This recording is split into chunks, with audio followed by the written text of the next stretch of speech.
지역의 이슈를 풀어봅니다. 헬로 이슈토크입니다. 부천시가 내년 예산안 편성 과정에서 각 부서의 재량 지출 사업비 20% 이상을 삭감하라고 주문해 파장이 일고 있습니다. 일각에선 40% 삭감 요구도 받았다는 말까지 나옵니다.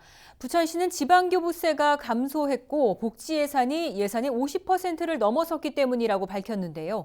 문제는 부천시의 인구 감소와 경제 구조상 이 같은 문제는 이제 시작이라는 겁니다. 자세한 내용 부천시의회 박찬희 의원, 광내경 의원과 이야기 나눠봅니다. 안녕하세요. 안녕하세요. 네, 아마 시의회가 매년 예결위를 통해 예산을 심사하기 때문에 누구보다 잘 아실 겁니다. 내년 예산을 세우면서 현재 지금 역대급 비상이다 뭐 이런 얘기까지 나오는데 지금 실제 상황이 어떤가요? 일단 뭐 중앙정부의 세수가 줄은 거는 좀 확실하고요. 예. 그런데 이 줄어드는 것에 대해서는 예측이 가능했습니다. 예. 그리고 지금 우리 시가 되게 그냥 간단하게만 얘기하면 예. 예를 들어서 세정과라는 곳에서 1년에 세입이 어느 정도 들어올 것인다라는 걸 추계해요. 예. 거기에서 보면은 한 2조 400억, 2조가 좀 넘게 계획을 했는데 실제 그러면 부서에서 뭐 인건비 상승분, 네. 물가 상승분 해서 전년도보다 항상 높이 올라가잖아요. 네, 지출 네, 네. 계획은.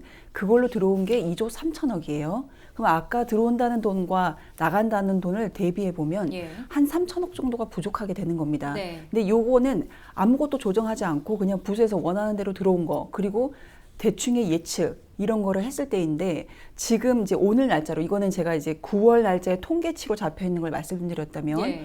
오늘 날짜로 이 방송을 들어오는 순간에 들어오는 이야기로는 세입은 약간 더 늘어날 것이고 예. 세출의 부분은 조정하고 할 것은 하고 해서 500억 정도의 갭이 있어서 그 부분을 어떻게 합리적으로 해결할지가 관건이다. 이렇게 되어 있는데 예. 이 500억이 아까 3,400억 중에 500억이면 한 2천억 이상을 줄인 겁니다. 네. 2천억 이상을 줄인 게 어떤 현상을 벌어지냐면 어떻게 줄였는지, 무엇을 줄였는지, 어떤 근거를 두고 기준점을 두었는지 이런 문제들이 지금 우리 시에 굉장히 문제가 되고 있고 예. 그렇다면 왜 이런 예측을 언제부터 어떻게 왜 안 했나요? 안 해서 지금 이렇게 온통 난리이냐 예. 이런 점에 대한 문제점들이 실제적으로 나오고 있는 겁니다.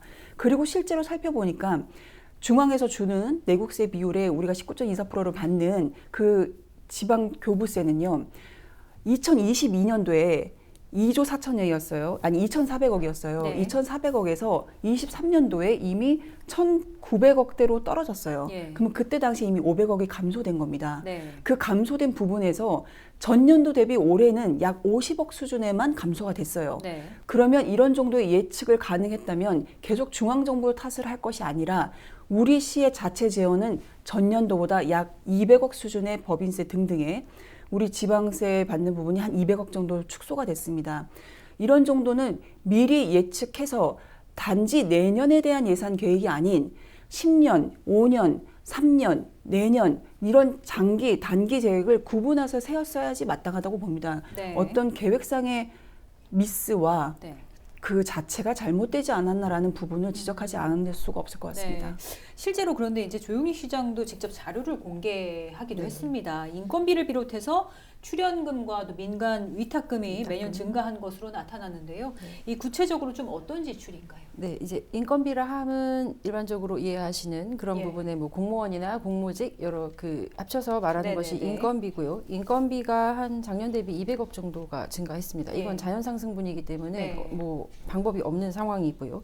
그다음에 이제 출연금의 대상 기관은 네. 시 산하출연기관과 중앙도 출연기관을 합쳐서 지금 우리 관내에 18개 기관이 있습니다. 네. 네, 이 기관에서의 예산도 또한 증가했고요. 예. 그리고 마지막으로 이제 민간 위탁 사업, 그런 사업들이 안 할 수 없는 사업입니다. 민간 네. 위탁 사업의 대표적인 사업으로는 공공하수도 시설 관리, 예. 그다음에 쓰레기 수거 이런 네. 것들이 있거든요. 그리고 민간 어린이집 이렇게 해서 위탁 사업에도 굉장히 많은 폭의 증가가 있어서 지금 22년을 대비하면 거의 2배 이상의 증가분이 네. 나타나고 있거든요. 이런 부분을 당연히 예측하고 대책을 세웠어야 했는데 어느 부분에서 문제가 생겼는지 모르겠지만 네. 이제 아까 광내경 의원의 지적은 중앙정부의 지방교부세는 그렇게 많이 줄지 않았다고 말씀을 하시는데 예. 중앙정부의 단순히 숫자가 줄은 것, 50억이 줄었다, 100억이 줄었다, 500억이 줄었다의 문제가 아니라 상승분을 반영하지 않은 채로 단순히 줄어들면 상승분이 반영한 만큼의 결손이 생겨야 되거든요. 예. 그런 부분의 예측에 있어서도 조금 착오가 있지 않았나 이런 생각이 듭니다. 네, 근데 사실 재정 위기를 피하기 위해서 이제 매년 예산을 세우지 네. 않습니까? 그럼에도 불구하고 이렇게 재정 위기가 좀 짙어지게 된 원인은 어디서 보십니까? 사실 22년, 23년 계속 이제 24년 우리가 계속 그 세입보다 세출이 더 많았기 때문에 네. 그 자체적인 것들을 통화안정화기금에서 기금으로 운영을 했었습니다. 그리고 작년 같은 경우에는 예산의 10% 정도를 삭감하는 네. 그런 단행을 했었어요.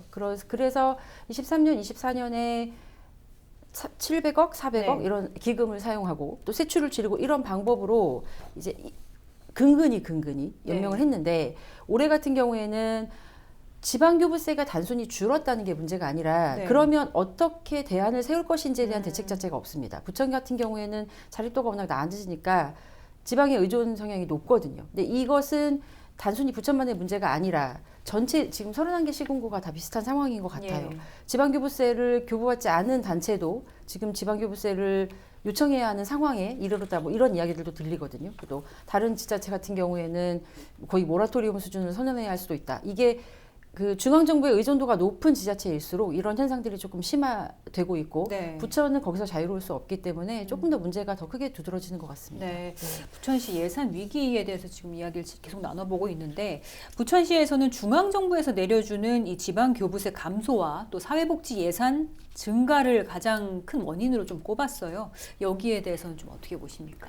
저는 중앙정부의 세수 결손으로 인한 지방교부세의 비율이 낮아진다는 부분은 예. 예측이 가능한 상황이었다고 봐요. 네. 그게 적어도 2022년도를 지나고 예. 2023년도를 당면한 해에는 이미 그렇게 행안부에서 지침이 내려왔습니다. 네. 그래서 2023년도에 내려왔을 당시만 하더라도 그럼 우리가 누적 아까 박찬희 의원께서 말씀하신 대로 그 누적분에 대한 그 감소 부분을 어떻게 해소해야 될 것인가에 대한 지적이 예. 계속적으로 결산검사 때 있었어요.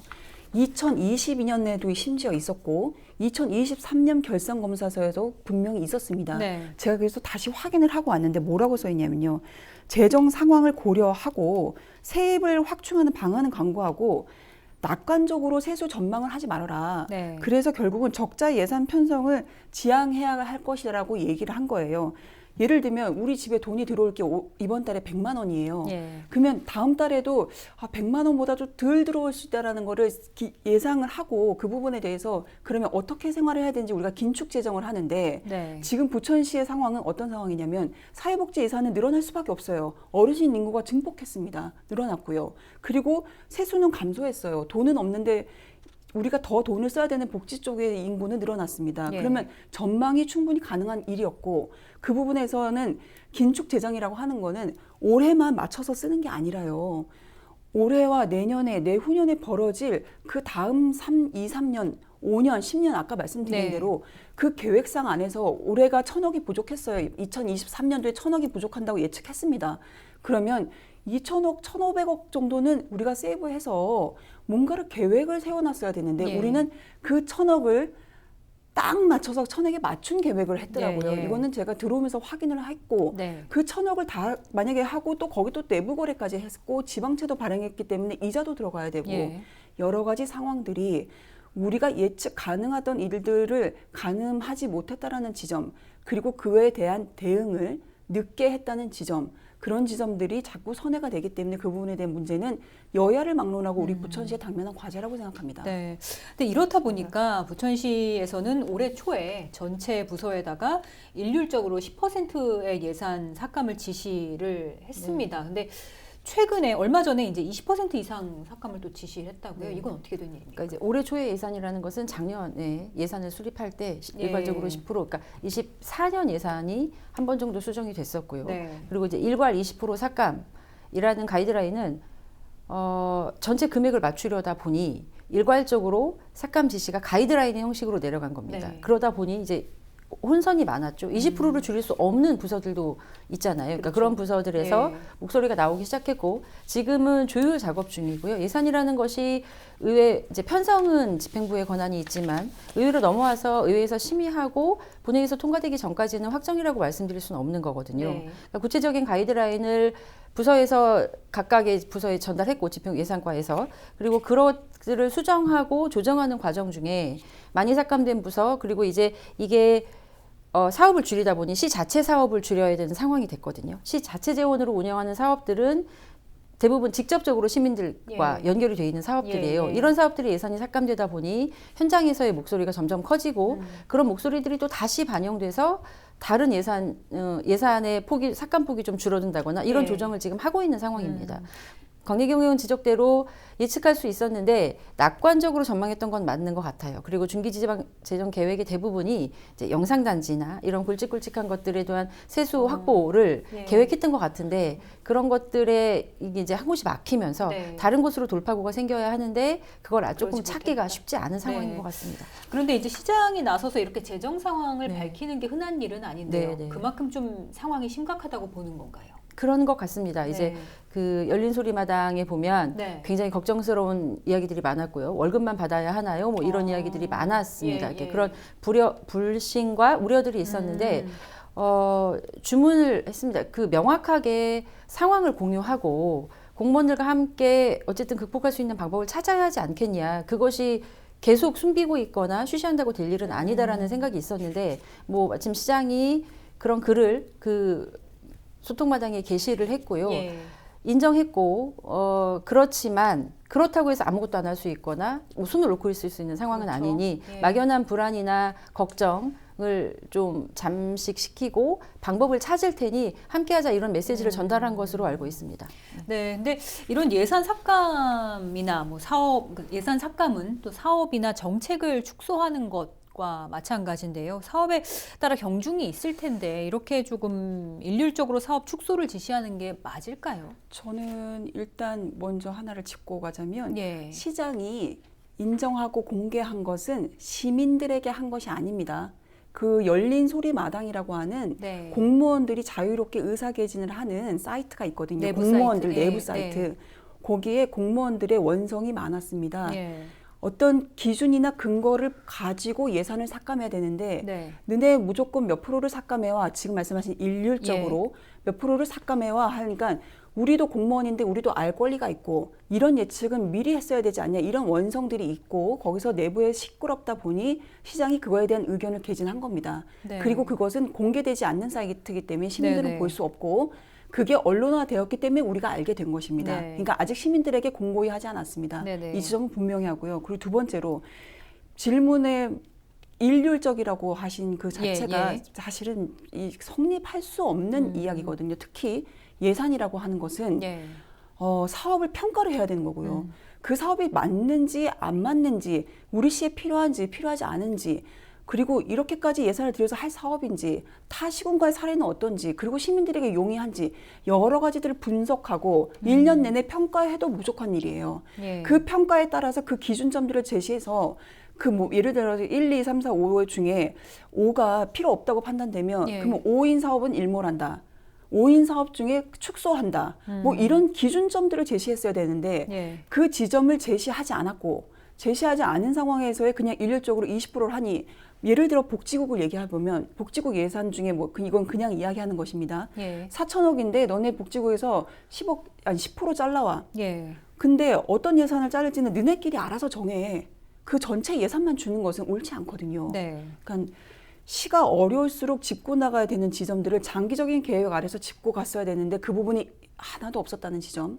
그리고 TF팀을 만들었는데 그게 8월 달에 만들어졌습니다. 네. TF팀을 만들기 위해서 준비를 했었던 과정이 있었다고는 하지만 그 과정은 본인들끼리 하는 과정은 본인들끼리 할 뿐입니다. 예. 외부에 공개를 하고 이런 어려움 속에서 우리가 당면에는 과제를 해결하기 위해서는 각 부서별로 이런 원칙들이 대원칙이 있어야 되고 시민들에게도 양해를 구해야 되는데 예. 지금 아직까지도 아무것도 없다는 지점. 네. 그리고 아직까지도 예산이 확정되지 않은 시점에서도 시민들이 계속 그 관련 시민들은 계속 의견이 분분하다는 지점, 이런 것들이 일률적으로 삭감했다는 것에 대한 그 총체적인 문제점인 것 같습니다. 실제 좀 공무원 사회 분위기도 좀 술렁이는 분위기인가요? 아까 말씀드린 그 열린 예. 소리 마당이라는 그 사이트에는 네. 그 우리 공무원들이 굉장히 적나라하게 썼어요. 네.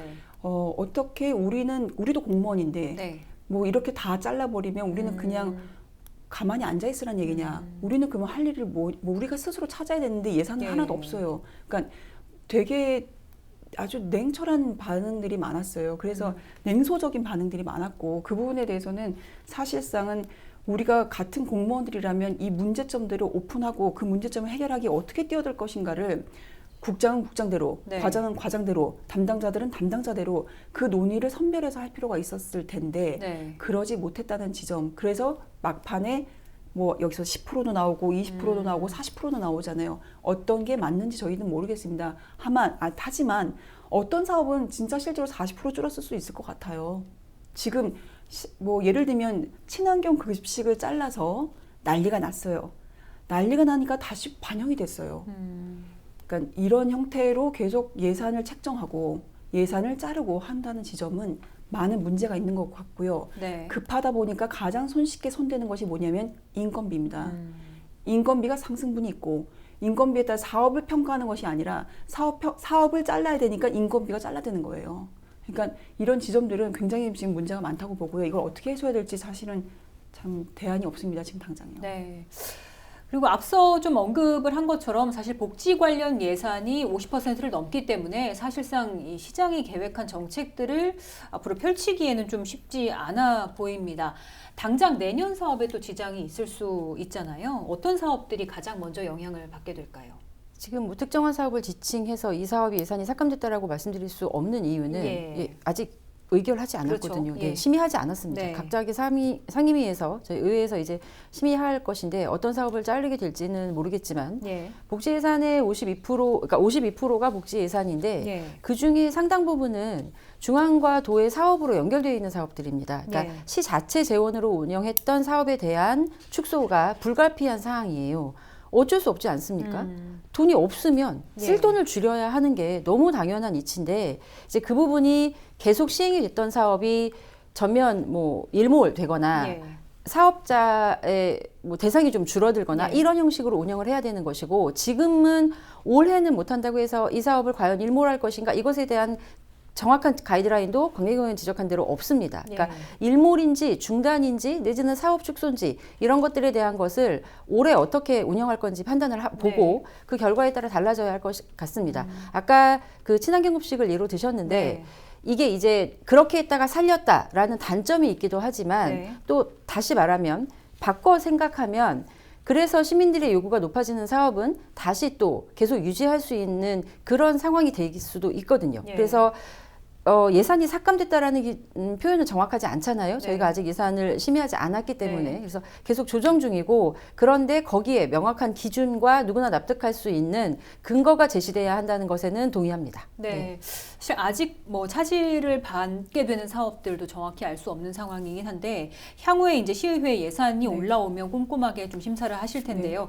선택과 집중이 좀 필요한 시기입니다. 좀 어떻게 봐야 할까요? 예. 그러니까 우리는 되게 지적을 싫어합니다. 근데 세출이 계속 늘어났어요. 늘어나는데 이유가 있지 않았겠어요.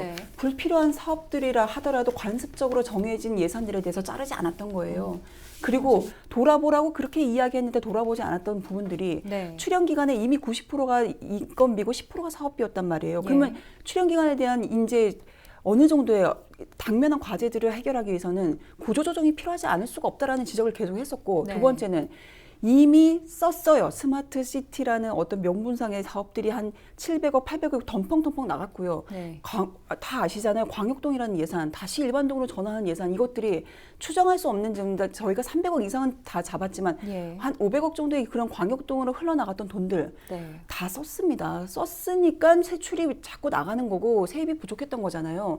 이제 돌아봐야죠. 이젠 다시 그 출연 기간은 마땅한지 살펴야 되고요. 그 출연 기간들을 어떻게 다시 정리를 할지, 그리고 작년에 700억 정도가 부족했던 예산들을 문화사업에서 7%밖에 모자랐습니다. 그렇다면 이제 문화사업이든 어떤 사업이든 다 통폐합할 것들은 어떤 건지 정말 냉철하게 바라보고 정리해야 할 부분들은 정리할 필요가 있다고 봅니다. 네.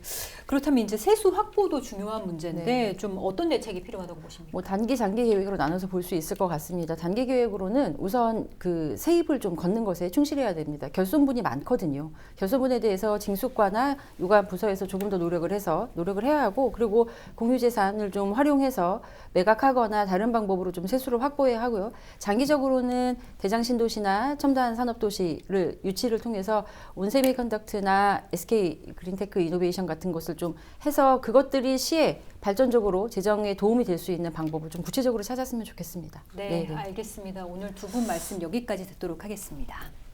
네. 헬로 이슈토크 오늘 순서는 여기까지입니다. 시청해주신 여러분 고맙습니다.